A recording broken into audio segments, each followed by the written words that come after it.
On today's episode, let's talk about primary and secondary markets and educate you a little bit more on the stock market while I make a little sweet potato enchilada thing. Also, don't hate on me, I don't know how this is going to turn out. The recipe was provided by ChatGPT, so oopsies. Preheat your oven to 375.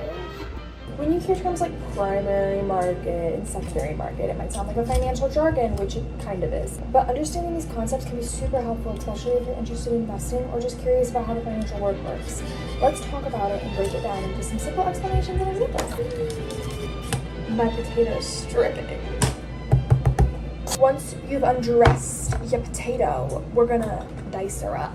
So the primary market is where new securities such as stocks and bonds are created and sold for the first time. Think of it as the fresh out of the oven cookie that nobody's taken a bite out of yet. Companies use primary markets to raise capital directly from investors. This is the time when companies make money off of selling their equity. Let's go through an example of this. So pretty much an initial public offering, which is an IPO. Company, maybe it's a startup called Tech Innovate, wants to expand and needs money to do so. So the company IPOs, which means they decide to go public, offering its shares for the first time to the initial public, which is an IPO. Now, investors, they're people like you and me, along with some institutional investors, can buy these shares directly from Tech Innovate during the IPO, and then the outcome comes out to be that Tech Innovate gets funds it needs, and the investors get ownership in the company. The secondary market is an existing market where securities that are already existing are bought and sold between investors. Think of it as a second-hand shop where things are traded among buyers and sellers. The company that issued the securities is not involved in these transactions.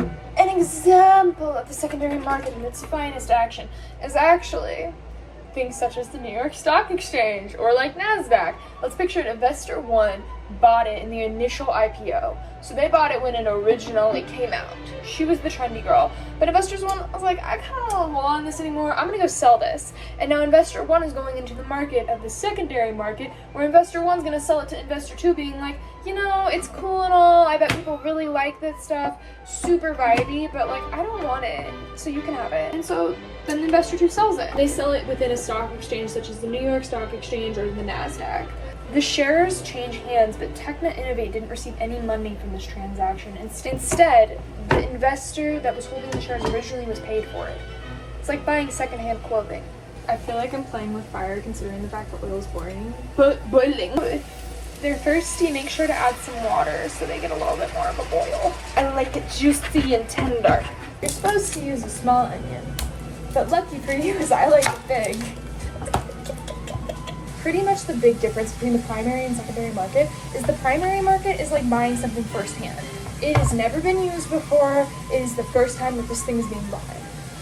Whereas the secondary market is like buying it secondhand. So say it with me. In the primary market, we have new securities that are issued, investors buy directly from the company, and examples of this are IPOs or new bonds. On the other hand, we have the secondary market where existing securities are traded. Investors buy and sell among themselves, and examples of this are the New York Stock Exchange or the NASDAQ. H-O-T-T-O-T-O, you can take it on to go. Okay, you need to dice your onion, and it's probably going to make you cry more than your ex did, but if your ex made you cry more than an onion, then drop his daddy, because man's is not the vibe. Or, well, man's. The person is not the vibe. If you're smart, unlike me, you would wear those little swimming goggles to cut up your onions, because that's the way to do it. Why should Gen Z be fascinated by this stuff? Take your lazy garlic and scoop that girl into there. Paprika, oregano. Y'all, I just need an Italian man to snatch me up right now. Please, I'm begging.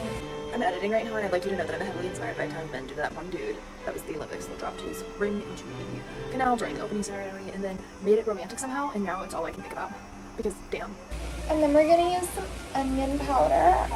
Or, just someone that would take me on cute dates and tell me I'm beautiful. That sounds really nice right now, too. Let's get that chili powder in there. You're also supposed to put, some garlic powder and some other stuff in there, but I don't have that or it's missing. And I don't know where it's gone. Cilantro. Basically, I'm saving you from mansplaining on dates. I'm also potentially helping you make better financial decisions. I'm gonna take everybody's least favorite thing in the world as well. Kale. Throw her in there. We are looking for tan, golden brown, kind of clear onions. I'm aiming to make my onions as tan as a bunch of girls during sorority recruitment. If you're not pretending to be gluten-free like me, you put your enchiladas in their tortillas, or you put rice at the bottom if you remembered how to get rice. But because I forgot about rice at the store and I am struggling to work the rice cooker, I'm going to put my beans in first as my layer for the bottom of my enchilada dish. Oh, I hated that sound. No, stop. Understanding stocks is vital for improving financial literacy, helping yourself improve to make better, more financially accurate and stable decisions. Sprinkle with cheese. And also the enchilada sauce of your choice. Put that sexy thing in for 20 minutes. Hopefully this helps you a little bit about understanding markets, and cheers to our future financial wealth and health babes. So good.